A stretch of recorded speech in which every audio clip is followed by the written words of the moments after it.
Hello everyone, कैसे हैं आप लोग। तो स्वागत है आप सभी का वरन्या कंपटीशन एकेडमी के एनसीईआरटी फाउंडेशन सीरीज।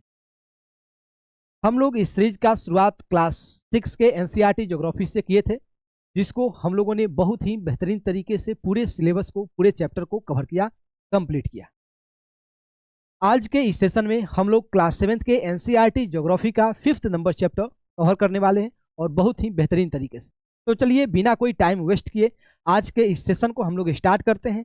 लेकिन उससे पहले प्लीज़ आप लोग इस वीडियो को ज़्यादा से ज़्यादा शेयर कीजिए, लाइक कीजिए और मेरा यूट्यूब चैनल वरन्या कंपटीशन एकेडमी को सब्सक्राइब कीजिए। ठीक है, तो सबसे पहले हम लोग देखते हैं कि हमें इस चैप्टर में क्या क्या पढ़ना है, कौन कौन से टॉपिक हम लोग पढ़ने वाले हैं। तो अभी तक हम लोगों ने क्या क्या पढ़ लिया है। क्लास 7 के एनसीईआरटी ज्योग्राफी का पहला chapter environment complete, inside our earth chapter number 2 complete, our changing earth इसको भी हम लोगों ने कंप्लीट किया।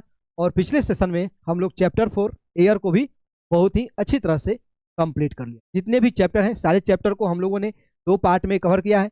पहले पार्ट में हम लोग उस चैप्टर में जितने भी कंसेप्ट हैं सारे कंसेप्ट को डिस्कस करते हैं, फिर हम लोग इसी चैप्टर से related 20 most important MCQ solve करते हैं, ताकि आपका रिवाइज भी हो और कुछ कन्फ्यूजन जो बचा हुआ था कंसेप्ट वाले पार्ट में वो क्वेश्चन वाले MCQ वाले पार्ट में क्लियर हो जाए।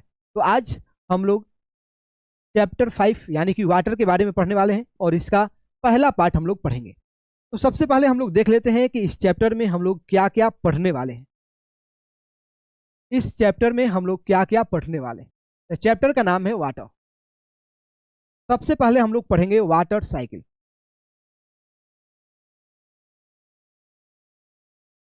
वाटर साइकिल, फिर हम लोग इसी का एक पार्ट पढ़ेंगे, इसी में अलग से थोड़ा सा पढ़ेंगे डिस्ट्रीब्यूशन ऑफ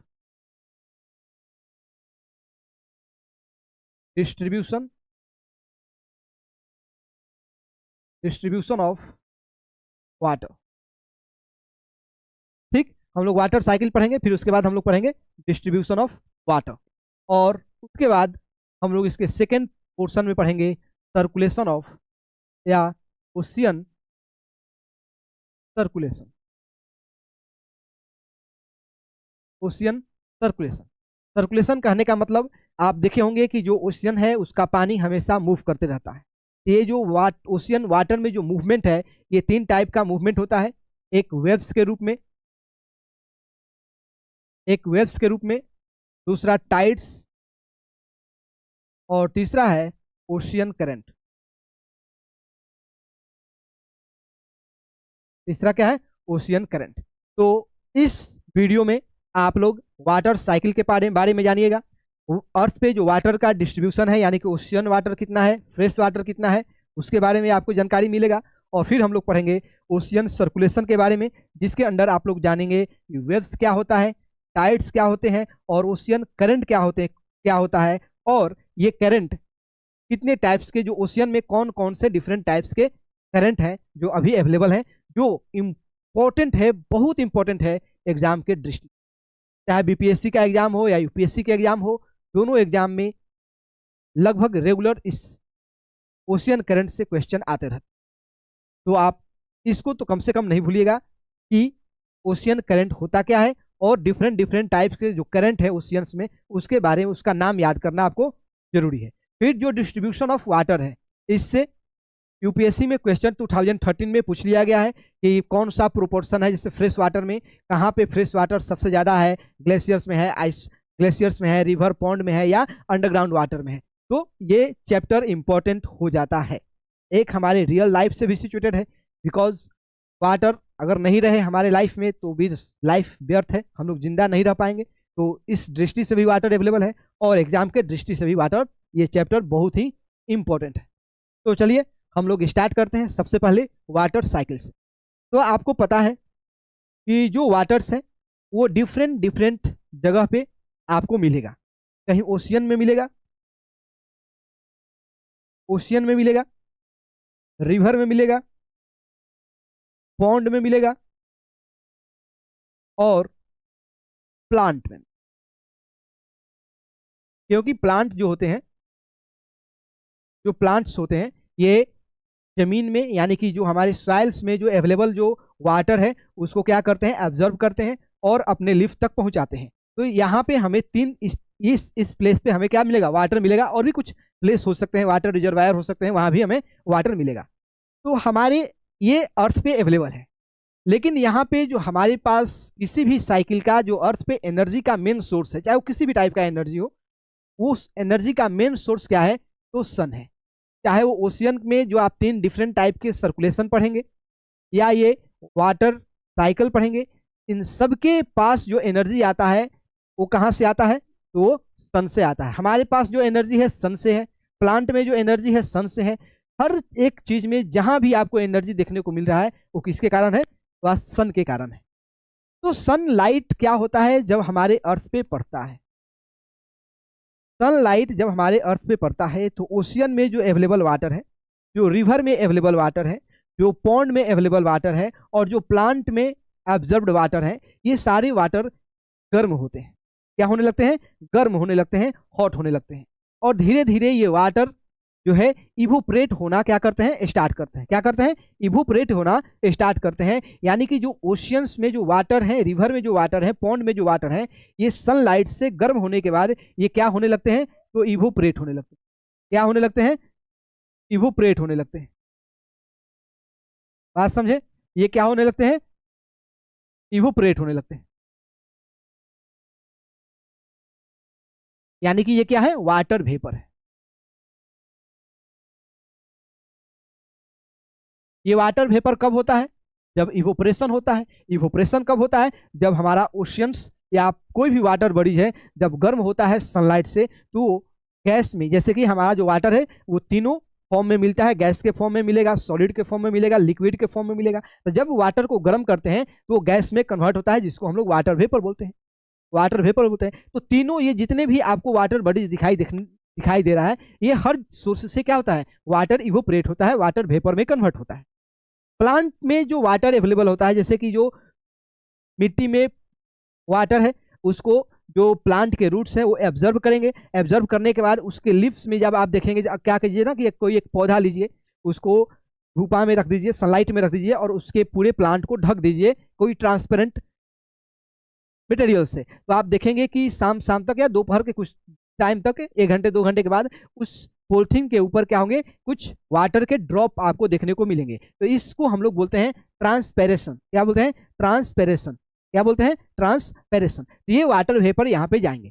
तो जब वाटर वेपर ऊपर जाएंगे तो जब तक गर्म रहेंगे तब तो ये गैस के फॉर्म में रहेंगे। लेकिन जैसे ही ये कूल होना स्टार्ट करेंगे, जैसे कि हम लोग को पता है कि जैसे जैसे अर्थ के ऊपर जाते हैं तो टेम्परेचर डाउन होता है। जब टेम्परेचर डाउन होगा तो वहां पे जो हमारे इन्वायरमेंट में अवेलेबल जो डस्ट पार्टिकल है या जो भी छोटे छोटे पार्टिकल्स हैं, उसके ऊपर ये वाटर वेपर के ड्रॉपलेट यानी कि वाटर का ड्रॉप जमा होने लगता है। जब बहुत ज्यादा वाटर का ड्रॉप जमा होता है तो क्लाउड बनता है। जब वाटर वेपर से वाटर ड्रॉप में कन्वर्ट होता है, वाटर ड्रॉप में कन्वर्ट होता है, तो उसको हम लोग क्या बोलते हैं, कंडेंसेशन। क्या बोलते हैं, कंडेंसेशन। और वाटर वेपर कब कन्वर्ट होता है, तो इवोपरेशन से। कैसे, इवोपरेशन से। तो इवोपरेशन कब होता है, जब सनलाइट वाटर बॉडीज पे फॉल करता है तो वाटर बॉडीज गर्म होता है, गर्म होने के बाद वो वेपर में कन्वर्ट होता है, फिर वो ऊपर जाता है, कूल होता है वाटर वेपर, तो कंडेंसेशन से वाटर ड्रॉपलेट में कन्वर्ट होता है, फिर ये वाटर ड्रॉपलेट एक बड़े क्लाउड बनाएगा।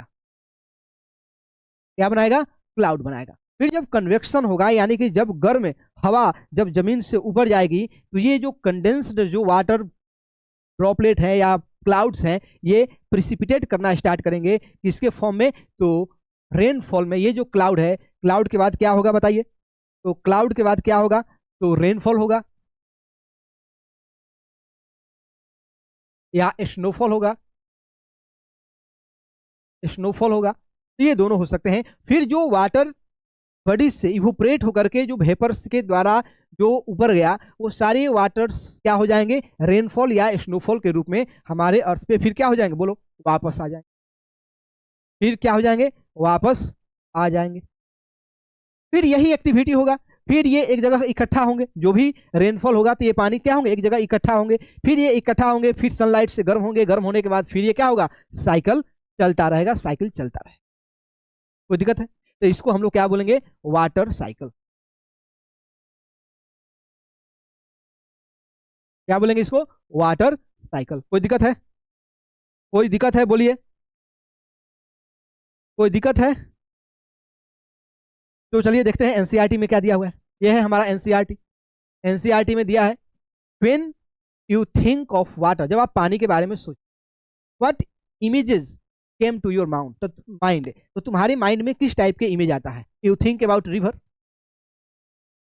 You think about river, you think about waterfall, pitter patter of rain drops, ठीक, water in your taps, children love to float paper boat in rain puddle, by noon the puddle vanish and where does the water go।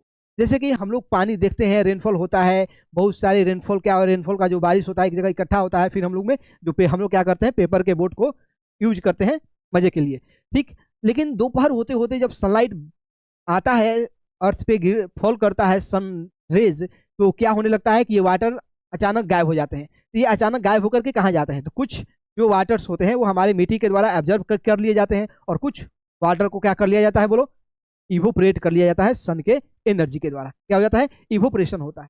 अब देखो, सन heat, जब सन के heat जब अर्थ पे fall करता है तो वाटर क्या हो जाता है? इवोपरेट हो जाता है। वाटर क्या हो जाता है? इवोपरेट होता है। किसमें? तो वेपर में। When the vapour cool down, जब ये वेपर कूल डाउन हो जाते हैं तो ये क्या हो जाते हैं? कंडेंस हो जाते हैं, और क्या बनाते हैं?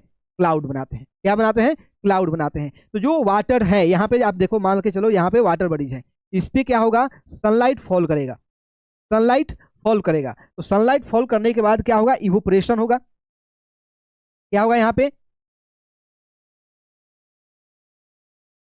इवोपरेशन होगा। इस इवोपरेशन से जो वाटर है, वाटर है वो कन्वर्ट हो जाएगा किस में? वाटर वेपर में। वाटर वेपर में। ये वाटर वेपर ऊपर राइज करेगा, फिर इस वाटर वेपर का क्या होगा? कंडेंसेशन। कंडेंसेशन, कंडेंसेशन होने के बाद जो वाटर वेपर है ये कन्वर्ट हो जाएगा किस में? वाटर ड्रॉपलेट में, वाटर ड्रॉप में। और फिर ये वाटर ड्रॉप क्या करेगा? Form cloud, form cloud. फिर ये क्लाउड से क्या होगा, बोलो? फिर ये क्लाउड से क्या होगा? फिर ये क्लाउड से होगा रेनफॉल, रेनफॉल। फिर ये रेनफॉल से जो वाटर होगा एक जगह इकट्ठा होगा, फिर इकट्ठा होने के बाद क्या होगा? इवोपरेशन होगा। इवोपरेशन से ये वाटर होंगे, वाटर वेपर में कन्वर्ट हो जाएंगे, वाटर वेपर से वाटर ड्रॉपलेट में कंडेंसेशन के द्वारा कन्वर्ट होंगे, फिर ये क्लाउड बनाएंगे, फिर ये क्लाउड रेनफॉल या स्नोफॉल के रूप में हमारे अर्थ पे क्या हो जाएगा? वापस आ जाएगा। ये जो प्रोसेस है, ये जो सर्कुलेशन है, इसको हम लोग बोलते हैं वाटर साइकिल। क्या बोलते हैं? वाटर, क्या बोलते हैं इसको? Water cycle. कोई दिक्कत है? कोई दिक्कत है? बताइए। तो ये होता है वाटर साइकिल। वो हमारे क्या दिया है यहाँ पे इस फिगर में अच्छे से समझाया गया है। तो वाटर साइकिल कंप्लीट है। नेक्स्ट आते हैं, आपको पता भी होगा 4-5 क्लास में पढ़ना है, ठीक। नेक्स्ट आते हैं डिस्ट्रीब्यूशन ऑफ वाटर के बारे में। आपको पता है कि जो हमारा अर्थ है, जो अर्थ का सरफेस है, इस सरफेस पे टोटल 20% वाटर है। इसीलिए हम लोग अपने अर्थ को ब्लू प्लेनेट भी बोलते हैं, क्योंकि यहाँ पे वाटर क्या है? सबसे ज्यादा है। कितना परसेंट? तो 20%। कितना है वाटर? 20%। यानी कि अर्थ का टोटल सरफेस का 20% जो पार्ट है वो किससे घिरा हुआ है? Water bodies. लेकिन उसके बावजूद भी हम लोग पानी का स्कैर्सिटी महसूस करते हैं, पानी का कमी महसूस। क्यों? क्योंकि जो वाटर हमारे पास अवेलेबल है उसका 29%, लगभग 97%, सॉरी, लगभग 97% जो वाटर है ये सॉल्टी वाटर है, स्लाइन वाटर है, जिसको हम लोग डायरेक्ट पीने के लिए या फार्मिंग करने के लिए भी यूज नहीं कर सकते। कोई दिक्कत है बोलिए? ठीक, जिसको हम लोग पीने के लिए और फार्मिंग करने के लिए भी यूज नहीं कर सकते। हमारे अर्थ, हमारा जो अर्थ है, टोटल अर्थ सरफेस पे लगभग 20% वाटर है। कहां पे? अर्थ पे। अगर इस 20% को हम लोग 100% मान लेते हैं तो इस 100% का 97%, कितना? 97% कैसा वाटर है? तो सेलाइन वाटर है। क्या है 97% सलाइन वाटर है। और उसके बाद जो 3% बचेगा आपके पास, वो 3% क्या है, फ्रेश वाटर। फ्रेश वाटर, और इसी 3% फ्रेश वाटर को हमें यूज करना है एग्रीकल्चर के लिए। एग्रीकल्चर के लिए, जो हमारे फॉरेस्ट हैं उन सभी के लिए, हम अपने लिए, हमारे इंडस्ट्री के लिए, सबके लिए, या फार्मिंग के लिए, सबके लिए हमें इस 3% वाटर से क्या करना है, काम चलाना है। लेकिन ये 3% भी पूरे अर्थ सरफेस पे इवनली डिस्ट्रीब्यूटेड नहीं है, अनइवनली डिस्ट्रीब्यूटेड है। अनइवनली डिस्ट्रीब्यूटेड है। जैसे कि इंडिया में देखो, इंडिया में जो यूपी बिहार का जो एरिया है, यहाँ पे पानी बहुत ज़्यादा है, बहुत ज़्यादा मात्रा में पानी अवेलेबल है। लेकिन जब हम लोग राजस्थान चले जाते हैं तो पानी का कमी देखने को मिलता है। बिहार का बात लेते हैं तो बिहार के नॉर्थ पार्ट में पानी बहुत ज़्यादा है, इतना कि पूछो मत, आधा एरिया डूबा रहता है सालों भर। और साउथ पार्ट में पानी का कमी है, वहाँ पे रेनफॉल से हम लोग रेनफॉल का इंतजार करते हैं पानी के लिए। एक जगह पानी बहुत ज्यादा है, दूसरा जगह पानी बहुत कम है। किसका बात कर रहे हैं, तो फ्रेश वाटर का बात कर रहे हैं। और जो भी सलाइन वाटर है ये ओशियंस में, उसको हमें कोई यूज नहीं है, डायरेक्ट उसका यूज हम लोग कर भी नहीं सकते। इस 3% में हमें काम चलाना है, पूरे वर्ल्ड को काम चलाना। किसके किसके लिए, फार्मिंग के लिए, इंडस्ट्री के लिए, और अपने ड्रिंकिंग के लिए, सभी के लिए। अब हमें बात करना है, देखो ये तो हमें पता है कि ये जो 97% सलाइन वाटर है, इसका डिस्ट्रीब्यूशन कहाँ पे है, ये तो हमें पता है कि ओशियंस में, ओशियंस में होगा, सी में होगा। लेकिन इसका कहाँ पे, कहाँ कहाँ डिस्ट्रीब्यूशन है, क्योंकि इसके लिए रिवर है, पॉन्ड्स है, ग्लेशियर है, अंडरग्राउंड वाटर है, कहाँ पे कितना % है, बताइए आप लोग। आप बताइए कि आइस के फॉर्म में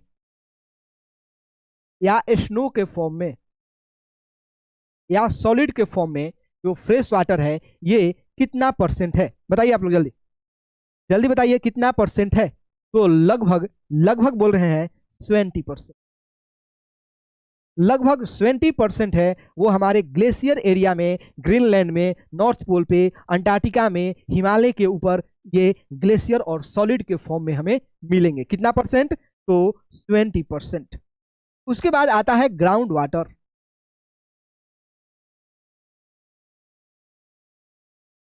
ग्राउंड वाटर, बताइए ग्राउंड वाटर का प्रोपोर्शन कितना है, ग्राउंड वाटर का प्रोपोर्शन कितना है, कितना है, तो लगभग लगभग 29%, सॉरी लगभग लगभग 29%, ठीक ना। इसको मान लो ये 69 मानो और इसको 30 कर लो, जो भी है, बस यही 1% का अंतर है। ये 20% है तो ये 29% है। अब हमारे पास बचा 1%। तो ये जो 1% है ये आपको मिलेगा रिवर में, ये मिलेगा आपको रिवर में, ये मिलेगा पॉन्ड में, ये मिलेगा लेक्स में, ये मिलेगा लेक्स में। अब बताइए रिवर का हम लोग कितना % पानी, वाटर हम लोग यूज कर पाते हैं। मैक्सिमम वाटर तो चला जाता है ओशियन, कुछ हम लोग स्टोर करके रखते हैं, लेकिन मैक्सिमम चला जाता है कहाँ पे, ओशियंस में। हम लोग रुक नहीं पाते हैं क्योंकि वो रनिंग वाटर है, कहीं एक जगह स्थिर नहीं है। हमारे लिए सबसे आसानी से एक्सेस किसका मिलता है, तो ग्राउंड वाटर। कितना % है, तो ये टोटल 3% का कितना % बोलो, 29%। और आइस कैप में कितना है, 20%। ये 20% कुछ ओशियन में चले जाते हैं। अब बताओ जो अंटार्कटिका में जो आइस के फॉर्म में जो है फ्रेश वाटर स्टोर्ड, क्या हम लोग उसका डायरेक्ट एक्सेस है हमारे पास, पी रहे हैं पानी उसका। अब वो तो धीरे धीरे मेल्ट हो रहा है, मेल्ट होकर के ओशियन में ही मिल रहा है, जिसके कारण जो सी लेवल है वो इंक्रीज हो रहा है। तो हमारे पास केवल यही 3% में जो ग्राउंड वाटर है, जो रिवर का वाटर है, लेक्स का है, पॉन्ड्स का है, और ये जो आइस कैप में भी कुछ पोलर एरिया में जो ग्लेशियर्स हैं उनका बात अलग है। जो हिमालय में है उसका हम लोग, जो रिवर के द्वारा पानी आया आता है जो पिघलने के बाद, उसका हम लोग यूज करते हैं। ठीक, तो हमारे पास बस यही अमाउंट है जिसका हम लोग क्या करते हैं, अपने डेली लाइफ में यूज करते हैं। कोई दिक्कत, डिस्ट्रीब्यूशन ऑफ वाटर में कोई दिक्कत है? तो टोटल अर्थ पे, अर्थ का सरफेस है, इस पे लगभग 20% वाटर है, 20% वाटर है। इस 20% में 97% सलाइन वाटर है, जिसका हम लोग इस्तेमाल डायरेक्ट नहीं कर सकते। अब उसके बाद जो 3% बचता है तो उसमें कुछ स्नो, आइस या ग्लेशियर एरिया में मिलेंगे, कुछ ग्राउंड वाटर में मिलेगा, कुछ रिवर, पॉन्ड और लेक्स में मिलेगा, जिसका हम लोग यहाँ पे यूज करते हैं हर चीज के लिए, फार्मिंग के लिए, वॉशिंग के लिए, ड्रिंकिंग के लिए, इंडस्ट्री के लिए, सबके लिए हम लोग क्या करते हैं, इसी में से यूज करते हैं। अब देखो यहाँ पे दिया है कि सैलिनिटी क्या होता है। तो सैलिनिटी होता है कि मान लीजिए कि पानी में कितना मात्रा में साल्ट मिला हुआ है, यानी कि 100 ग्राम ऑफ वाटर में कितना अमाउंट, कितना ग्राम क्या है, सॉल्ट है, जिसको हम लोग पीपीटी में पढ़ते हैं, यानी कि 35 पार्ट पर थाउजेंड। कितना, 35 पार्ट पर थाउजेंड। हम लोग थाउजेंड के अनुसार ही उसका कंपेयर करते हैं, किसका, तो सैलिनिटी का। नेक्स्ट आते हैं जो डेड सी है। ये डेड सी का जिक्र यहाँ पे इसलिए आ रहा है क्योंकि सबसे स्लाइन यानी कि 340 ग्राम पर लीटर ऑफ वाटर में क्या है, सॉल्ट अवेलेबल है। ठीक, और ये जो डेड सी है ये स्विमर के लिए, यानी कि जो नए नए स्विमर है उनके लिए फायदा है, क्योंकि वहां पे डूबते नहीं है, कि उस पानी का डेंसिटी बहुत ज्यादा है। नए जो स्विमर है वहां पे सीख सकते हैं, डूबेंगे नहीं। ठीक है, तो आप बताइए कि डेड सी वो कहाँ पे है, डेड सी कहाँ पे है, डेड सी कहाँ पे है, लिखा हुआ है, लेकिन आप एरिया बताइए किस किस कंट्री से वो अपना बॉर्डर शेयर करता है, डेड सी। ठीक है, अब देखो ये जो वाटर बॉडीज है यहाँ पे आपको कुछ इंपॉर्टेंट वाटर बॉडीज का नाम दिया हुआ है। जैसे कुछ ओशियंस है, जैसे कि यहाँ पे कैरेबियन सी है, यहाँ पे मेडिटेरेनियन सी है, ये अटलांटिक ओशियन है, ये इंडियन ओशियन है, पैसिफिक ओशियन है, इसमें भी बहुत सारे अलग अलग सीज हैं। ठीक ना, ये आर्कटिक ओशियंस हैं, और यहाँ पे अरेबियन सी है, बे ऑफ बंगाल है, रेड सी है। ठीक, तो यहाँ पे ब्लैक सी है, यहाँ पे कैप्सियन सी है, जो ये कैसा बॉडी है, कैसा वाटर बॉडी है, तो सलाइन वाटर बॉडी है। कुछ फ्रेश वाटर भी आपको मिलेंगे, जैसे कि यहाँ पे देखो मिसिसिपी रिवर है, मिसिसिपी रिवर है, यहाँ पे अमेजोन रिवर है, यहाँ पे नाइजर, यहाँ पे नील, यहाँ पे कॉन्गो रिवर है, यहाँ पे लेक विक्टोरिया है, यहाँ पे ऑरेंज रिवर है। इंडिया में गंगा, ब्रह्मपुत्रा, कृष्णा, इंडस है। यहाँ पे देखो हैंगही है, और यहाँ और भी है, नहीं दिया है यहाँ पे। ठीक, ये साउथ चाइना सी है। तो ये हमारे कुछ फ्रेश वाटर के जो डिस्ट्रीब्यूशन है या वाटर बॉडीज है उसके बारे में नाम दिया हुआ है। तो आपको ये मैप थोड़ा सा ध्यान में, माइंड में रखिए कि जैसे कि नाइल रिवर है, ये साउथ अफ्रीका के किस किस कंट्री से अपना बॉर्डर शेयर करते हैं या किस किस कंट्री से होकर के जाती है। लेक विक्टोरिया है, लेक विक्टोरिया के चारों तरफ कौन कौन से कंट्री है। कॉन्गो रिवर है, ये लगभग इक्वेटर को 2 बार क्रॉस करती है, तो इक्वेटर को 2 बार क्रॉस करने वाली कौन सी रिवर है, कॉन्गो रिवर है। कॉन्गो रिवर है, तो जो कॉन्गो रिवर है ये किस किस कंट्री से होकर के फ्लो करती है। नाइजर किस किस कंट्री से जाती है।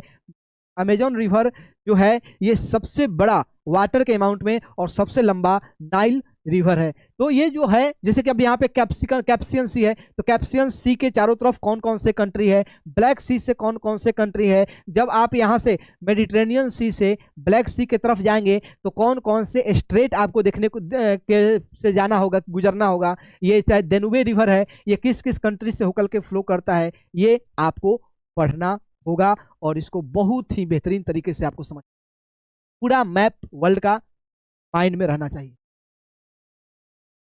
ठीक ना, क्योंकि बहुत ज्यादा मात्रा में क्वेश्चन इससे पूछा जाता है।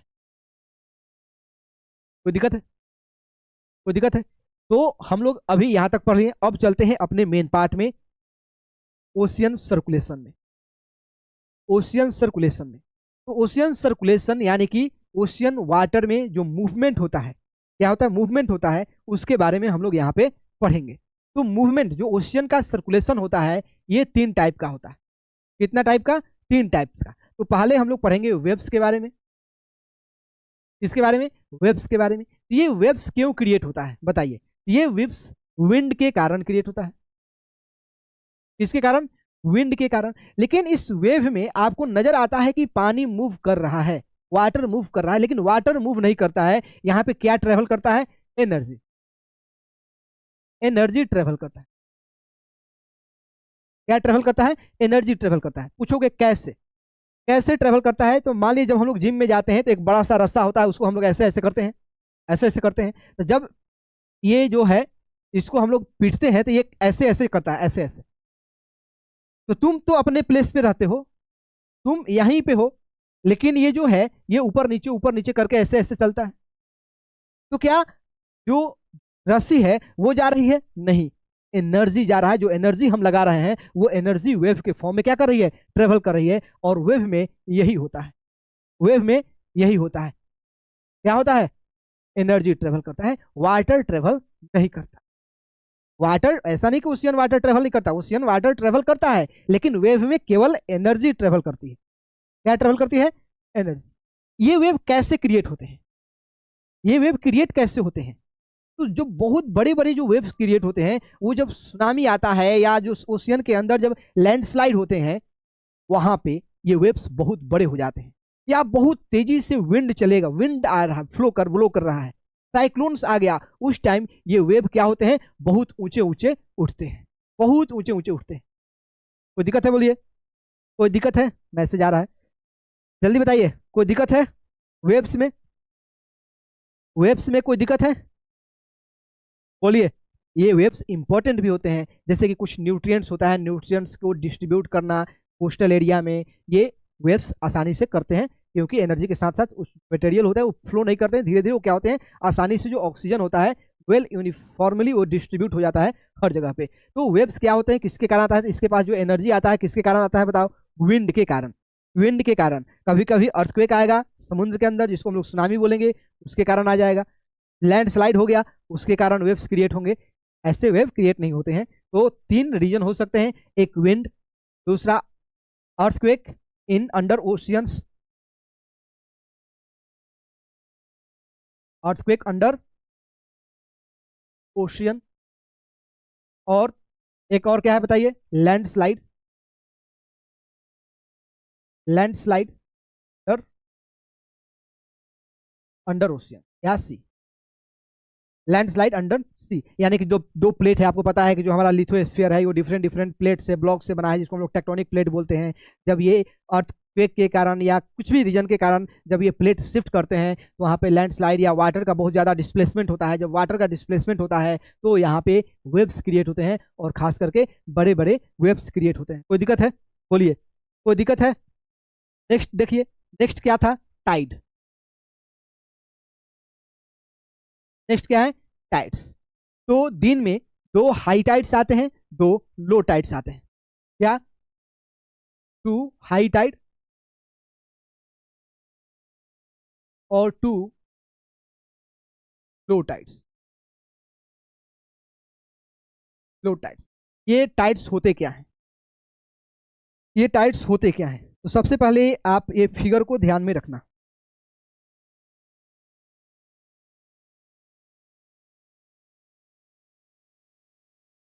बीच में क्या है, सन है, बीच में सन है, और यहां क्या है, यहां पे अर्थ है। ये सन है, ये अर्थ है, और यहां पे मून है। ये क्या है, मून है। तो बताओ, जो पोजीशन है सन के अराउंड अर्थ का और मून का हमेशा चेंज रहता है, सेम नहीं रहता, हमेशा चेंज रहता है। तो अभी जो मून है वो इस प्लेस पे है, तो जो सन है वो अर्थ पे ग्रेविटेशनल पुल लगाएगा, यानी कि ग्रेविटेशनल फोर्स लगाएगा अपने तरफ। सन अपने तरफ क्या करेगा, ग्रेविटेशनल फोर्स लगाएगा, और मून भी अपने तरफ क्या करेगा, ग्रेविटेशनल फोर्स लगाएगा। लेकिन मून जो है अर्थ के नजदीक है, मून क्या है, अर्थ के नजदीक है, जिसके कारण जब ग्रेविटेशनल फोर्स उस पर लगता है तो जो वाटर बडीज होते हैं, वाटर होते हैं, वो क्या होते हैं बोलो, वो उसके तरफ अट्रैक्ट होते हैं, जिसके कारण क्या आता है, टाइड आता है। तो टाइड किसके कारण होता है, सन और मून के ग्रेविटी के कारण। अब सोचो कि ये मून है, ये अर्थ है, इस कलर से ले, ये है हमारा अर्थ, यहां पे है सन और यहां पे है मून। अब ग्रेविटी सोचो कितना स्ट्रांग हो गया। अब जो ग्रेविटी है दो सेलेस्टियल ऑब्जेक्ट का लग रहा है, सन का भी लग रहा है और मून का भी लग रहा है। जब दोनों एक दूसरे के सामने हो और अर्थ पे ग्रेविटेशनल फोर्स लगेगा तो यहां पे हाईएस्ट टाइड क्रिएट होगा। क्या होगा, हाईएस्ट टाइड क्रिएट होगा, यानी कि जो वाटर है, जो वाटर है वो ऐसे आ जाए, ऐसे आ जाए। लेकिन तुमको सुन के ये आश्चर्य होगा कि वाटर इधर भी आता है और ये वाटर इधर भी आता है, यानी कि हाई टाइड दोनों साइड क्रिएट होता है। पूछोगे क्यों? क्योंकि जब ग्रेविटेशनल फोर्स यानी कि सन और मून का ग्रेविटी जब अर्थ को अपने तरफ खींचेगा ना, उसमें फोर्स लगाएगा, तो जो वाटर है वो तो खींच ही रहा है, अर्थ भी अपना मेन पोजीशन से, मान के चलो कि ये जो पोजीशन था पहले, ये था अर्थ का, लेकिन जब ग्रेविटेशनल फोर्स लगा दोनों का, मून का और सन का, तो अर्थ अपना पोजीशन थोड़ा सा चेंज किया। तो जो चेंज करेगा अर्थ अपना पोजीशन, तो जो पीछे का जो वाटर बॉडीज है या पीछे का जो वाटर है वो पीछे ही छूट जाते हैं, पीछे क्या हो जाते हैं, छूट जाते हैं, जिसके कारण इधर भी क्या होता है, टाइड क्रिएट हो जाता है। तो हाई टाइड कब क्रिएट होगा? जब सन और मून दोनों एक दूसरे के सामने होंगे। लेकिन लो टाइड भी तो क्रिएट हो सकता है। तो ये मान लो अर्थ है, यहां पे है सन, ये है अर्थ, और यहां हो गया मून, सॉरी यहां हो गया मून, क्या हो गया, मून। अब सन इधर से लगा रहा है फोर्स, मून इधर लगा रहा है फोर्स 90 डिग्री पे।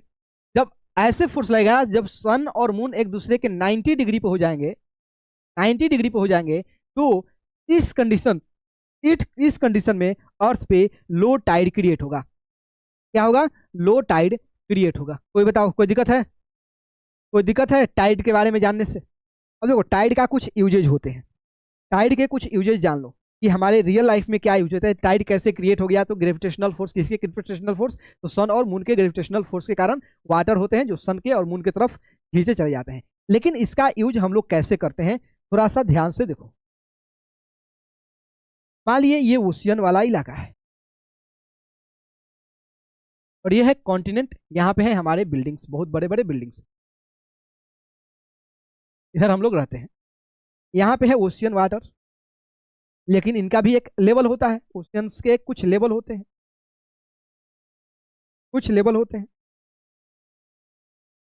ठीक।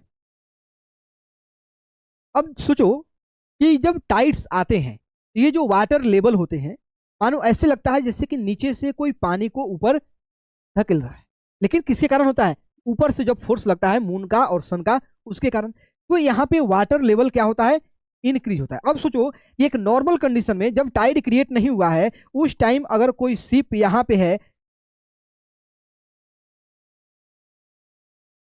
शिप यहाँ पे रहेगी, ठीक। तो हमें डॉकयार्ड कहाँ पे है? यहाँ पे है बंदरगाह। तो क्या होगा, जब हाई टाइड आएगा, जब टाइड आएगा, तो ये जो वाटर का लेवल है वो इंक्रीज हो जाएगा। क्या होगा? वाटर का लेवल इंक्रीज हो जाएगा, और जो हमारे जहाज होंगे, जो हमारे शिप्स होंगे, वो इस लेवल पे आ जाएंगे, इस लेवल पे आ जाएंगे, इस लेवल पे, और यहां से आराम से क्या हो जाएगा, उनका जो भी माल होगा इस शिप में उतर जाएगा। तो रियल लाइफ में इसका हम लोग ऐसे यूज करते हैं। कोई दिक्कत है? फिशिंग के लिए यूज करते हैं। किसके लिए? फिशिंग के लिए यूज करते हैं। कोई दिक्कत है?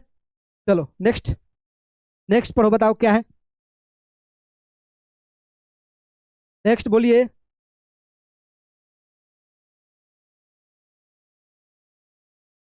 नेक्स्ट बोलिए क्या है,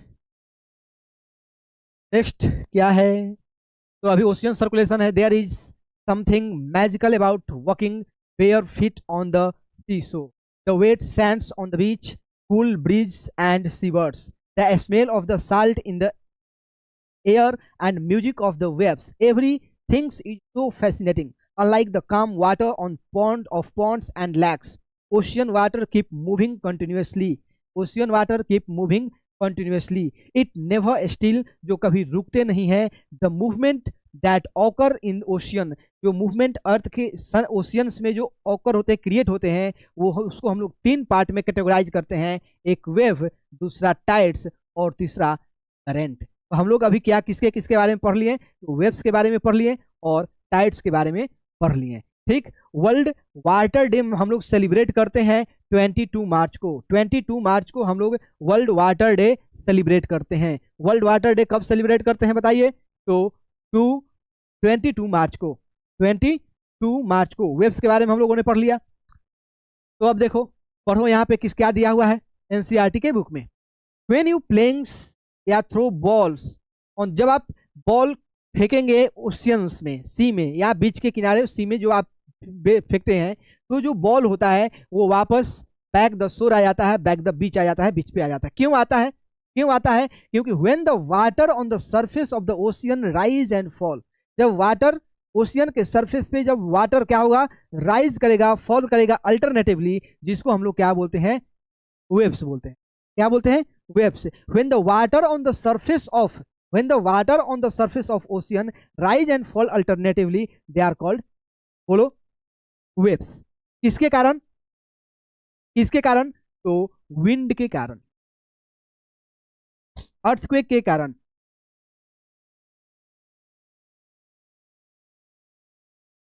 अर्थक्वेक के कारण और लैंडस्लाइड के कारण। पढ़ते हैं, during a storm wind blowing a very high speed, जब तूफान आता है तो जो विंड होता है बहुत ही तेजी से मूव करता है, तो उस टाइम क्या बनता है, बहुत ही बड़े वेव्स क्रिएट होते हैं। दीज में कॉज अ ट्रेमेंडस डिस्ट्रक्शन, जिसके कारण ट्रेमेंडस डिस्ट्रक्शन हो सकते हैं। जैसे देखो, earthquake, volcanic eruptions, under water landslides, shift large amount of ocean water, as a result huge tidal wave create, जिसको हम लोग क्या बोलते हैं, सुनामी बोलते हैं। जब वोल्केनिक इरप्शन आता है, अर्थक्वेक आता है, या ओशियन के अंडर लैंडस्लाइड होते हैं, तो बहुत ज़्यादा मात्रा में जो वाटर होता है उसका डिस्प्लेसमेंट होता है, जिसको जब बहुत बड़े वेव क्रिएट होते हैं, जिसको हम लोग क्या बोलते हैं, बोलो, सुनामी बोलते हैं। क्या बोलते हैं? सुनामी बोलते हैं। ठीक, ये 15 मीटर ऊंचा भी हो सकता है, 150 मीटर भी ऊंचा हो सकता है, और जब कब, जब इसका स्पीड 700 किलोमीटर पर आवर के स्पीड से चलेगा। कोई दिक्कत है? जिसके कारण देखो, जब सुनामी जैसे वेव्स आते हैं, सुनामी का जो वेव आता है, यानी कि जब अंडर वाटर अर्थक्वेक आता है, उसको सुनामी बोलते हैं, उस टाइम जो वेव्स क्रिएट होता है वो बहुत ही बड़े होते हैं, बहुत ही ज़्यादा होते हैं, बहुत बड़ा बड़ा, बहुत हाई वेव्स क्रिएट होता है। ठीक, और उसके कारण जो कोस्टल रीजन में, कोस्टल एरिया की, यानी कि समुद्र के किनारे वाला जो एरिया होता है, वो सबमर्ज हो जाता है। क्या हो जाता है? सबमर्ज हो जाता है, यानी कि डूब जाता है। लेकिन ये जो वेव्स हैं, इनका रियल लाइफ में क्या यूज है? तो ये हमारे अर्थ के सरफेस को चेंज करने में, जब हम लोग चेंजिंग आवर अर्थ कर रहे थे, तो जो वेव्स होते हैं ये डिफरेंट डिफरेंट टाइप्स के लैंडफॉर्म क्रिएट करते हैं। इस पे तो कोस्टल रीजन में, कोस्टल रीजन में क्या करते हैं, जैसे कि सी केव क्रिएट करते हैं, आर्चेज क्रिएट करते हैं, स्टेक बनाते हैं। कौन बनाता है? तो सी वेव्स, यानी कि सी वेव हमारे कोस्टल एरिया को मॉडिफाई करते हैं, यानी कि एक इरोजन में भी अच्छा रोल निभाते हैं। तो सबसे पहले जानो कि वेव्स होता क्या है। वेव्स होता है alternatively rise and fall of ocean water. जब राइज और फॉल होता है ओशियन वाटर का, तो उसको हम लोग वेव्स बोलते हैं, वेव्स बोलते हैं। और ये वेव्स का मेन रीजन क्या हो सकता है? तो विंड का मूवमेंट हो सकता है। साइक्लोन जब आता है, यानी कि तूफान आते हैं, तो विंड बहुत तेजी से मूव करता है, तो उस टाइम तेजी से बड़े बड़े वेव्स क्रिएट होंगे। दूसरा क्या होगा? जो अंडर वाटर अर्थक्वेक आएगा, जिसको हम लोग सुनामी बोलते हैं, वोल्केनिक इरप्शन हो सकता है, उस टाइम जो वेव क्रिएट होते हैं, उसको, उस वेव को हम लोग सुनामी बोलते हैं। क्या बोलते हैं? सुनामी बोलते हैं। तो आप इसका मतलब समझ गए, कोई दिक्कत है? वेव का मतलब आप समझ चुके हैं। अब आ गया टाइड्स। ये है टाइड्स। टाइड हम लोग को बता दिया, rhythmic rise and fall of ocean water. देखो, यहां भी rise and fall of ocean water है, वेव में भी rise and fall of ocean water था, लेकिन वहां पे कोई एक टाइम पीरियड फिक्स नहीं है। वहां पे दिन भर में हजारों बार हो सकता है राइज एंड फॉल, लेकिन यहाँ पे दिन भर में 2 बार होता है। एक 2 हाई टाइड्स होता है और 2 लो टाइड्स होते हैं। और इनके पीछे का रीजन क्या है? तो ग्रेविटेशनल फोर्स है। क्या है? ग्रेविटेशनल फोर्स है। और इसमें एक रिदम है। रिदम का मतलब होता है एक फिक्स्ड टाइम पीरियड पे क्या होगा? राइज एंड फॉल होगा, जिसको हम लोग क्या बोलेंगे? टाइड्स बोलेंगे। यानी कि rhythmic rise and fall of ocean water twice in a day is called tide. It is high tide when water cover much of the shore by rising it to the highest level. और low Tide जब क्या होगा? Lowest level पे होगा। तो ये कब होता है? किसके कारण होता है? तो ग्रेविटी के कारण होता है। इसमें नहीं दिया है, तो ग्रेविटी के कारण होता है। अभी हमने आपको बताया, ये अर्थ है, ये मून है, और ये सन है। छोटा इसलिए बनाए क्योंकि हमारे अर्थ से सब दूर दूर दूर पे है, इसलिए। ठीक, अब क्या होगा कि जब दोनों सन और मून दोनों एक लाइन में आ जाएंगे, तो ग्रेविटेशनल फोर्स के द्वारा जो एनर्जी लगाया जाएगा, काम किया जाएगा, वो इंक्रीज हो जाएगा, बहुत ज्यादा इंक्रीज होगा। और जब बहुत ज्यादा इंक्रीज होगा, तो यहाँ पे वाटर में टाइड क्या होगा? उतना ही ज्यादा होगा। देखो यहाँ पे बनाया गया, एक यहाँ पे बनाया गया। फिगर में उतना अच्छा से नहीं दिखाया है, लेकिन ये जो वाटर का जो टाइड होंगे, वो ऐसे क्रिएट होंगे, ऐसे दोनों साइड क्रिएट होंगे हाई टाइड। क्यों? क्योंकि जो अर्थ का पोजीशन भी इस ग्रेविटेशनल पुल के कारण क्या होगा, थोड़ा सा चेंज होगा, थोड़ा सा चेंज होगा। एक तो जो फेस है अर्थ का, जो फेस सन और मून के एकदम साइड्स में है, वहां पे ग्रेविटेशनल फोर्स डायरेक्ट लग रहा है, तो इधर जो वाटर बॉडीज है वो तो डायरेक्ट उनके सामने है, तो फोर्स के डायरेक्शन में तो उनको खींच देगा। लेकिन जब अर्थ भी तो खींचा जाएगा, जब फोर्स लगेगा दोनों का, तो क्या होगा कि जो पीछे वाला वाटर्स है वो क्या होगा, पीछे ही रह जाएगा, अर्थ अपने प्लेस से घिसक जाता है, जिसके कारण दोनों साइड से क्या होते हैं, बोलो, दोनों साइड से टाइड्स क्रिएट होते हैं। कोई दिक्कत है? ये नीप टाइड है, ये स्प्रिंग टाइड है। नीप टाइड में क्या होते हैं, छोटे यानी कि लो टाइड क्रिएट होते हैं, और स्प्रिंग टाइड में स्ट्रॉन्ग टाइड यानी कि बड़े वाले टाइड क्रिएट होते हैं। तो नीप टाइड का मतलब लो टाइड और स्प्रिंग टाइड का मतलब हाई टाइड। कोई दिक्कत है? कोई दिक्कत? चलो यहां पे देखो फिर से आ गया, the strong gravitational pull exerted by the sun and the moon on the earth's surface cause the tide। यानी कि जो स्ट्रॉन्ग ग्रेविटेशनल पुल है किसका, सन का और मून का, उसी के कारण अर्थ के सरफेस पे क्या आता है, टाइड आता है। अब देखो पढ़ो, the water of the earth closer to the moon get pulled under the influence of moon's gravitational force and cause high tide. ठीक, जो अर्थ का सरफेस, वो वाला सरफेस जो मून के सरफेस के, मून के फेस टू फेस मिलाता है, वहां पे ग्रेविटेशनल पुल का जो इन्फ्लुएंस होता है वो ज्यादा होता है, उसके कारण हाई टाइड आते हैं। और ड्यूरिंग फुल मून, जैसे कि during full moon and new moon day the sun moon and the earth in the same line. During full moon day and new moon day sun earth and moon are in same direction. और जब same direction में होते हैं तो gravitational force और strongly लगता है और बड़े बड़े टाइड्स बनते हैं, बहुत ही बड़े टाइड बनते हैं। लेकिन अपोजिट डायरेक्शन में भी बनता है। क्यों बनता है? क्योंकि अर्थ अपने प्लेस से थोड़ा सा घिसक जाता है। आगे पढ़ते हैं, this tide are called spring tide. जब बड़े टाइड बनते हैं, जब फुल मून या न्यू मून के समय जब तीनों एक सेम लाइन में होते हैं तो बड़े टाइड बनते हैं, और उस हाईएस्ट टाइड को हम लोग स्प्रिंग टाइड बोलते हैं। कोई दिक्कत? But when the moon in its first and the last quarter, जब ये फर्स्ट और लास्ट क्वार्टर में होते हैं तो ये मून और सन एक दूसरे के क्या हो जाते हैं, परपेंडिकुलर। ये देखो यहाँ पे परपेंडिकुलर फोर्स लगाते हैं, डायगोनली हो जाते हैं, ये ऐसे हो जाते हैं, जिसके कारण लो टाइड क्रिएट होता है। और लो टाइड को हम लोग क्या बोलते हैं, डीप टाइड बोलते हैं। हाई टाइड होते हैं, ये नेविगेशन में हमें क्या करते हैं, हेल्प करते हैं, क्योंकि जब वाटर राइज होगा तो वाटर लेवल होगा, जो शिप होंगे या जो वाटर होगा वो और ऊपर चला जाएगा, जिसके कारण जो शिप होंगे आसानी से हार्बर पे मोर इजिली क्या हो जाएंगे, वहां पे पहुंच जाएंगे। High tide also help in fishing में भी क्या होते हैं, हेल्प हो जाते हैं, क्योंकि जब हाई टाइड आता है तो जो फिश होते हैं वो कोस्टल एरिया के और भी क्या हो जाते हैं, नजदीक हो जाते हैं, जिसके कारण ये क्या है, या हम लोग टाइडल एनर्जी भी कैप्चर करते हैं। जब हाई टाइड और लो टाइड आता है तो टाइडल एनर्जी भी हम लोग क्या करते हैं, कैप्चर करते हैं। बताओ कोई दिक्कत है? बोलो, कोई दिक्कत है? High tide, low tide, waves में कोई दिक्कत? अब आते हैं अपने मेन पार्ट में। आ गया ocean current. Ocean current, wave में वाटर मूव नहीं कर रहा था, वाटर का जो विंड का जो एनर्जी लगता था वो एनर्जी मूव करता था। वाटर अपने सेम प्लेस पे है और जो एनर्जी है वो एनर्जी ट्रेवल करता था। हमने एग्जांपल से बता दिया कैसे। अब बात आता है जब करंट का, तो करंट में वाटर फ्लो करता है, जैसे रिवर में वाटर फ्लो करता है, मान के चलो ओशियन में ऐसे ही बहुत ज्यादा मात्रा में रिवर्स है, बहुत ज्यादा मात्रा में रिवर्स है।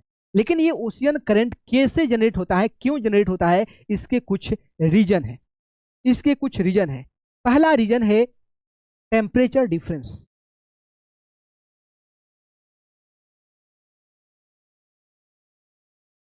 Temperature difference. दूसरा है सैलिनिटी डिफरेंस।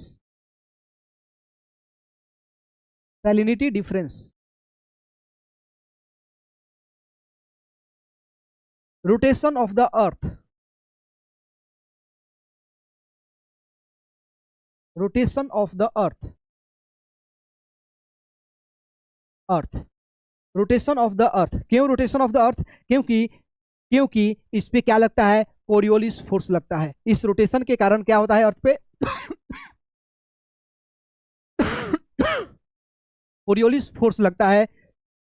और फिर क्या है बताओ, विंड। फिर क्या है, विंड।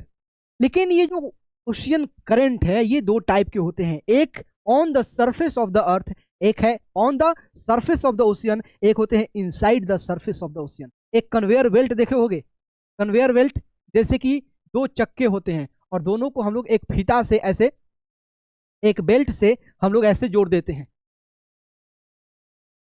ऐसे जोड़ देते हैं, ये तो आप देखे होंगे। Same to same ocean current भी ऐसे ही फ्लो करता है, एक करंट चलता है ओशियन के सरफेस पे और दूसरा चलता है ओशियन के अंदर। तो जो ओशियन के सरफेस पे चल रहा है तो उसको हम लोग ओशियन करंट बोल दिए, लेकिन ओशियन के जो अंदर चलता है तो क्या बोलते हैं, तो थर्मोहेलाइन। क्या बोलते हैं, थर्मोहेलाइन। बोलो कोई दिक्कत है, कोई दिक्कत है, कोई दिक्कत बताइए, कोई दिक्कत है यहाँ पे। तो सबसे पहले आप जान गए कि ये ओशियन करंट जनरेट क्यों होता है। विंड लिखे, विंड के कारण, रोटेशन ऑफ द अर्थ के कारण, सैलिनिटी डिफरेंस के कारण, टेम्परेचर डिफरेंस के कारण, और एक कॉन्टिनेंट भी होते हैं, कॉन्टिनेंट्स के कारण होते हैं। कोई दिक्कत है, ये क्या है, एक ओशियन में मान के चलो रिवर है जहां पे वाटर फ्लो करता है। और ओशियन करंट दो टाइप का होता है, एक हॉट ओशियन करंट होता है या वार्म बोलो, वार्म ओशियन करंट, और दूसरा होता है cold ocean, cold ocean current. एक क्या होता है, वार्म ओशियन करंट होता है और दूसरा कोल्ड ओशियन करंट होता है। और इसका यूज भी हमारी लाइफ में बहुत ही ज्यादा है। आप बताइए कि ओशियन करंट का क्या यूज है, जल्दी बताइए, ओशियन करंट का क्या यूज है। ठीक, तो जहां पे ध्यान से सुनना, जहां पे कोल्ड वाटर और वार्म वाटर मिक्स होता है वो एक बहुत ही फर्टाइल प्लेस होता है फिश के लिए, यानी कि वो फिशिंग के लिए बहुत ही इंपॉर्टेंट रीजन होता है, जहां पे कोल्ड करंट और वार्म करंट एक दूसरे से क्या करते हैं, मिलते हैं। कोई दिक्कत है, जहां पे कोल्ड करंट और वार्म करंट एक दूसरे से मिलते हैं वहां पे एक बहुत ही बेहतरीन फिशिंग बेल्ट बनता है। कोई दिक्कत है। नेक्स्ट जानो, क्लाइमेट चेंज में किसी भी एरिया का जो क्लाइमेट होता है वो भी इंपेक्ट होता है इस ओशियन करंट से। अगर कोई कोस्टल एरिया है, मानो ये अफ्रीका है, इस अफ्रीका से मान लेते हैं यहां से कोल्ड ओशियन करंट और इधर से भी कोल्ड ओशियन करंट ब्लो करता है, ठीक, इधर से भी कोल्ड, इधर से भी कोल्ड। इस कोल्ड के कारण इस एरिया में डेजर्ट्स हैं, इस एरिया में डेजर्ट्स हैं, सहारा डेजर्ट्स हैं।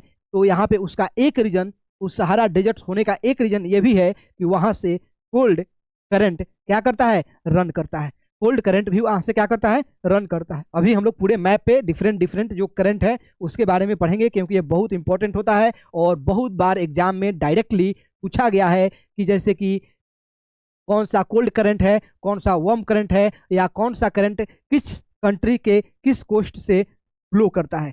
तो ये बात समझ गए। ओशियन करंट दो टाइप के होते हैं, on the surface of the earth, on the surface of the ocean and inside the surface of the ocean. Inside the ocean, on the ocean हम लोग ओशियन करंट ही बोलते हैं, लेकिन इनसाइड उसको हम लोग थर्मोहेलाइन करंट बोलते हैं। क्या बोलते हैं, थर्मोहेलाइन करंट बोलते हैं। ये करंट क्यों जनरेट होता है, इस करंट के जनरेट होने का कारण क्या है, टेम्परेचर डिफरेंस।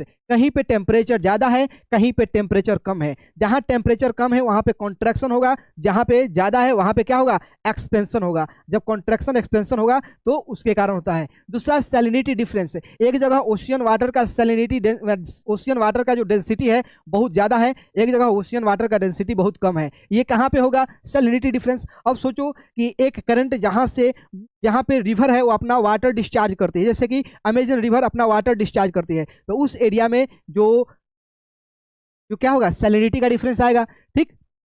और जहां पे टेम्परेचर हाई होता है वहां भी सैलिनिटी क्या होता है, हाई होता है। नेक्स्ट क्या है, रोटेशन ऑफ द अर्थ। जब अर्थ रोटेट करता है उसके कारण भी वाटर में मूवमेंट होता है, वाटर रन करता है, और वाटर उस करंट में जो डायरेक्शन चेंज आता है वो किसके कारण आता है, तो करियोलिस फोर्स के कारण आता है। वो अभी हम आपको दिखाएंगे। विंड के कारण भी वाटर फ्लो होगा, और कॉन्टिनेंट क्या करता है, उसको डायरेक्शन दिखाता है कि तुमको मुड़ना किधर है। अब कोई यहाँ पे आया, यहाँ टकराया, यहाँ पे शेप कॉन्टिनेंट का ऐसा है तो ओशियन भी ऐसे ऐसे क्या करेगा, ओशियन करंट जो होंगे ऐसे फ्लो करेंगे, नहीं तो ऐसे फ्लो करेंगे। कोई दिक्कत है, कोई दिक्कत है। तो चलो अब हम लोग देखते हैं वर्ल्ड के कुछ इंपॉर्टेंट ओशियन करंट के बारे में। ठीक, पढ़ लेते हैं। पहले ये पढ़ लो क्या दिया हुआ है। द ओशियन करंट क्या है, a stream of water flowing constantly on the ocean surface in definite direction. जो ओशियन करंट है ये एक स्ट्रीम ऑफ वाटर है जो कॉन्स्टेंटली ओशियन के सरफेस पे एक डिफिनिट डायरेक्शन में क्या करता है, फ्लो करता है। नेक्स्ट आओ, the ocean current may be warm और कोल्ड। तो ओशियन करंट दो टाइप्स के होते हैं, एक वार्म ओशियन करंट, दूसरा कोल्ड ओशियन करंट। अब आगे पढ़ो। Generally the warm ocean current originate near the equator. जो वार्म ओशियन करंट होता है वो इक्वेटर के नजदीक क्या करता है, ऑरिजिनेट होता है, और जो कोल्ड होता है वो पोल के नजदीक ऑरिजिनेट होता है। कोल्ड करंट, अब देखो यहाँ पे, cold current carry water from polar to higher, polar और हायर एल्टीट्यूड टू ट्रॉपिकल और लोअर एल्टीट्यूड। जो कोल्ड करंट होते हैं ये वाटर को कहां से, तो पोलर रीजन से इक्वेटोरियल रीजन के साइड लेके आते हैं। जैसे कि एग्जांपल दिया है लेब्राडोर करंट। जो लेब्राडोर करंट है वो ग्रीन जो आइलैंड है, कनाडा वाला जो एरिया है, ऊपर से आता है, और ये कैसा करंट है, कोल्ड करंट है। और ये कहां तक आता है, गल्फ स्ट्रीम है। गल्फ स्ट्रीम कैसा करंट है, वार्म करंट है। तो जो गल्फ स्ट्रीम है वो इक्वेटोरियल एरिया से वार्म वाटर को कहां लेके जाता है, बोलो, तो पोलर एरिया मिल जाता है। और जो कोल्ड करंट है, कोल्ड वाटर को कहां लेके आता है, इक्वेटोरियल रीजन में आता है। The ocean current influence the temperature. जो ओशियन करंट होते हैं वो टेम्परेचर को इन्फ्लुएंस करते हैं, उस एरिया के टेम्परेचर के कंडीशन को इन्फ्लुएंस करते हैं। जैसे कि warm current bring about warm temperature. अगर वार्म करंट उस एरिया से क्या करेगा, फ्लो करेगा, तो क्या होगा, वार्म टेम्परेचर होगा ओवर द लैंड सरफेस से। अगर जहां से कोल्ड करंट फ्लो होगा तो वहां पे कोल्ड टेम्परेचर होगा, टेम्परेचर लो होगा। The area where the warm and cold current meet. जहां पे जिस एरिया में वार्म और कोल्ड करंट मिक्सअप होते हैं, जैसे कि लेब्राडोर करंट हो गया और गल्फ स्ट्रीम करंट हो गया, दोनों एक जगह मिक्सअप होते हैं, तो वहां पे वर्ल्ड का बेस्ट फिशिंग ग्राउंड क्या होता है, जनरेट होता है। जिसे एग्जांपल में दिया है, the sea around Japan and the eastern coast of the North America are such example. अभी हमने आपको बताया, the area where the warm and cold current meet also experience foggy. ठीक, और जिस रीजन में कोल्ड और वार्म करंट मिक्स होते हैं वहां पे एक फॉगी इन्वायरमेंट क्रिएट होता है, बहुत ज़्यादा फॉग होता है। अगर वहां से कोई शिप्स गुजरती है तो एक्सीडेंट होने का चांस भी क्या हो जाता है, बढ़ जाता है। तो आप करंट पढ़ लिए कि करंट क्या होता है, तो करंट एक वाटर का स्ट्रीम होता है जो ओशियन सरफेस पे कॉन्स्टेंटली फ्लो करता है एक डिफिनिट डायरेक्शन में। क्यों होता है यहाँ पे नहीं दिया है, लेकिन मैंने आपको बता दिया है कि जो ओशियन करंट है, यानी कि वाटर जो एक जगह से दूसरे जगह पे जाता है, टेम्परेचर डिफरेंस के कारण, सैलिनिटी डिफरेंस के कारण, डेंसिटी डिफरेंस बोल दो, सैलिनिटी डिफरेंस के कारण, रोटेशन ऑफ अर्थ के कारण, विंड के कारण और कॉन्टिनेंट के कारण कोई दिक्कत है। अब आते हैं यहाँ पे, देखो कुछ इंपॉर्टेंट ओशियन करंट के नाम हैं और इसको याद करना बहुत बहुत जरूरी है। देखो, एक है equatorial current, equatorial ocean current, और एक होते हैं काउंटर इक्वेटोरियल ओशियन करंट। ये दोनों में पहले डिफरेंस समझो। ठीक, मान लिए इधर से ओशियन करंट का डायरेक्शन ये है, ओशियन करंट का डायरेक्शन ये है।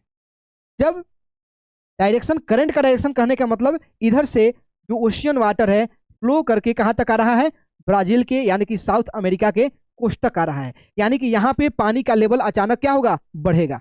अचानक क्या होगा, जमीन है ना, अचानक पानी का लेवल बढ़ेगा। जब पानी कोस्ट से टकराएगी तो फिर वापस क्या होगा, नीचे चली जाती है इधर। तो जो ये जा रही है, वापस जा रही है, उसको हम लोग बोलते हैं इक्वेटोरियल काउंटर करंट या काउंटर इक्वेटोरियल ओशियन करंट। ये होता है, एक नॉर्थ इक्वेटोरियल करंट है, एक साउथ इक्वेटोरियल करंट है, और इसका डायरेक्शन चेंज होता है किसके कारण, अर्थ के रोटेशन के कारण। जो अर्थ पे इफेक्ट क्रिएट होता है जिसको हम लोग करियोलिस फोर्स बोलते हैं, उस करियोलिस फोर्स के कारण ये ओशियन करंट के डायरेक्शन में चेंज आते हैं। अब यहाँ पे देखो, जब करियोलिस फोर्स इस ओशियन करंट को नॉर्दर्न हेमिस्फीयर में क्लॉकवाइज डायरेक्शन में रोटेट कराता है और साउदर्न हेमिस्फीयर में एंटी क्लॉकवाइज में।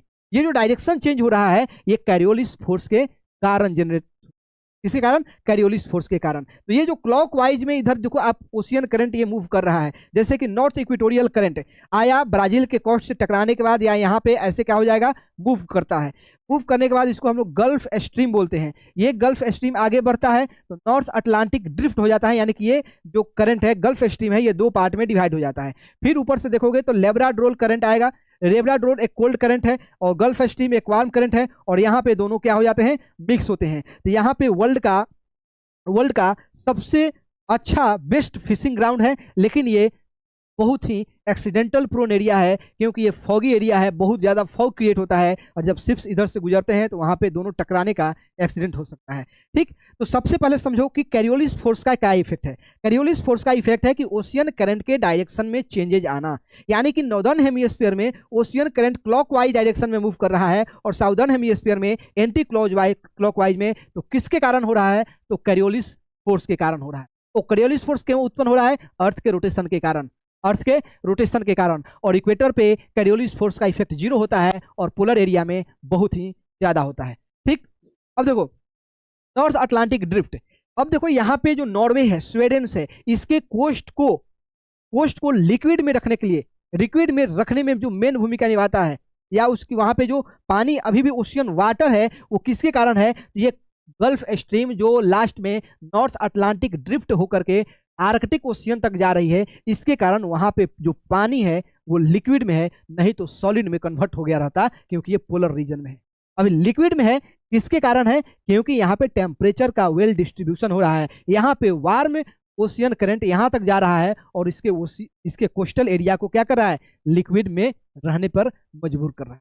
अगर ये करंट वहां तक नहीं आता तो हो सकता है कि उसका जो ठंडा के दिन में जो उसका कोस्ट है वो क्या हो जाता, पता है आपको। ठीक है, अब देखो यही नॉर्थ अटलांटिक ड्रिफ्ट दो पार्ट में डिवाइड होती है, एक ऊपर जाती है, दूसरा इधर जाती है, फिर ये इस कोस्ट से टकराती है, फिर ये कैनरीज करंट जो कोल्ड करंट है। और अभी हमने आपको बताया कि जो सहारा डेजर्ट्स है, यहाँ पे सहारा डेजर्ट्स इसीलिए बनता है, उसका एक रीजन ये भी है कि यहाँ पे कैनरीज कोल्ड ओशियन करंट है। कौन सा करंट फ्लो करता है बोलो? तो कोल्ड ओशियन करंट है, जिसके कारण यहाँ पे ड्राइनेस क्रिएट होता है, रेनफॉल कम होता है, उस रेनफॉल के कारण इस एरिया में डेजर्ट्स है।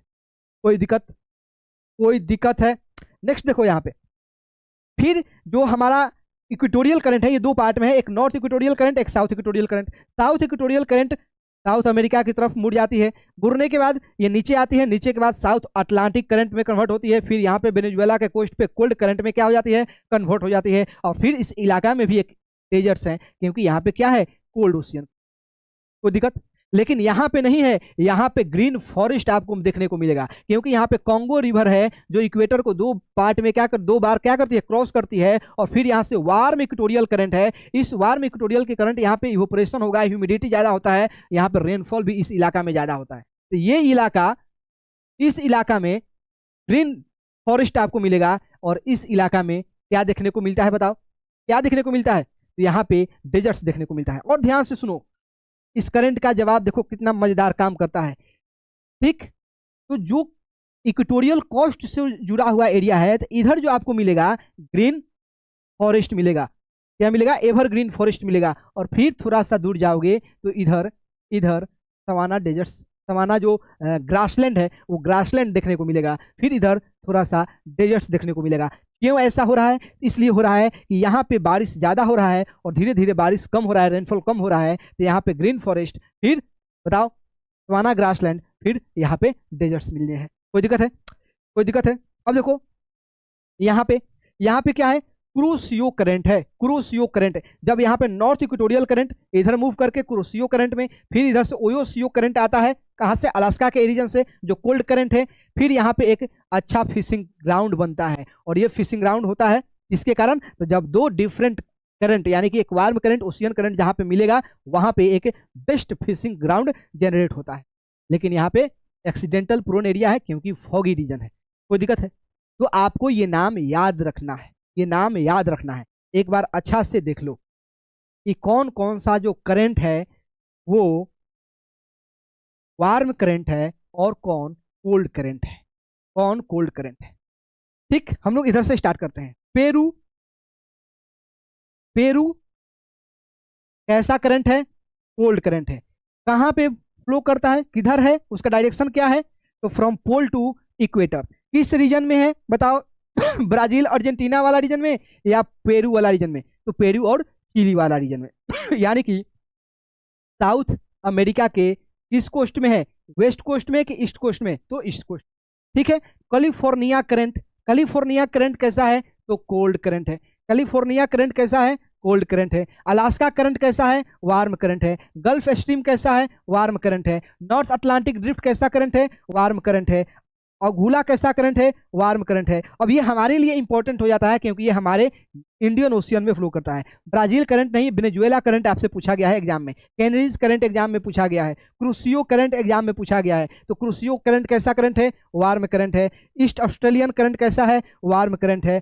ठीक। वेस्ट ऑस्ट्रेलिया कैसा है, कैसा करंट है? तो कोल्ड करंट है। Agulhas warm current, Venezuela cold current. लेकिन जब आप इस मैप को ध्यान से देखोगे तो कुछ इंटरेस्टिंग फैक्ट भी, कुछ इंटरेस्टिंग चीज भी तुमको देखने को मिलेगा। देखो कि कोल्ड करंट या वार्म करंट का जो एरिया है वो मैक्सिमम कोस्ट के, यानी किसी कंट्री के किस कोस्ट पे है। तो वार्म करंट हमेशा, यानी कि जहां भी हम देख रहे हैं वहां पे मैक्सिमम टाइम ये किसी भी कॉन्टिनेंट के या किसी भी कंट्री के ईस्टर्न कोस्ट पे है। देखो यहाँ पे ईस्टर्न कोस्ट पे गल्फ स्ट्रीम, ईस्टर्न कोस्ट पे ब्राजील, ईस्टर्न कोस्ट पे अघुला, ईस्टर्न कोस्ट पे यहां से इससे जा रहा है तो यहां पे छोड़ दो। क्रूसियो करंट ईस्टर्न कोस्ट पे, ईस्ट ऑस्ट्रेलियन करंट कहां पे? तो ईस्ट कोस्ट। और ये सब कोल्ड करंट है जो वेस्ट कोस्ट है। और भी ध्यान से देखना, तो जितने भी मैक्सिमम जो डेजर्ट्स हैं, मैक्सिमम जो ओशियन के किनार वाले डेजर्ट्स हैं, जो ओशियन के साइड वाले डेजर्ट्स हैं, हम कॉन्टिनेंटल डेजर्ट्स का बात नहीं कर रहे हैं, इधर का डेजर्ट्स ने या इंडिया में जो डेजर्ट है उसका बात नहीं कर रहे हैं। जो ओशियन से लगे हुए करंट है वहां पे 99% ये चांस बनता है कि कोल्ड करंट ही क्या होगा? बोलो, फ्लो करेगा। कोल्ड करंट ही फ्लो करेगा। तो ये जो करंट्स हैं डिफरेंट अलास्का, गल्फ स्ट्रीम, ये है देखिए यहाँ पे क्या है? Irmingers, Labrador, Greenland, North Atlantic drift, Kuroshio, Oyashio, East Australian, West Australian, Agulhas, Venezuela, Brazil, Canaries, Peru, California. ये इंपॉर्टेंट करंट है और इसका नाम याद रखना बहुत ही जरूरी है कि कौन सा इसमें से वार्म करंट है और कौन कोल्ड करंट है। कौन कोल्ड करंट? कोई दिक्कत है बताइए? कोई दिक्कत है? पूरे चैप्टर में कहीं भी कोई दिक्कत है? अगर कोई दिक्कत है तो आप कमेंट सेक्शन में बताइए। जब इसका नेक्स्ट पार्ट आएगा, यानी कि जब इस चैप्टर से रिलेटेड हम लोग 20 मोस्ट इंपॉर्टेंट एमसीक्यू सोल्व करेंगे तो सारा कंफ्यूजन वहां पे दूर हो जाएगा। अगर आपके पास कोई भी कंफ्यूजन है तो आप लोग कमेंट सेक्शन में बता सकते हैं। तो चलिए आज के लिए इतना ही, मिलते हैं अगले सेशन में। तब तक के लिए धन्यवाद। जय हिंद।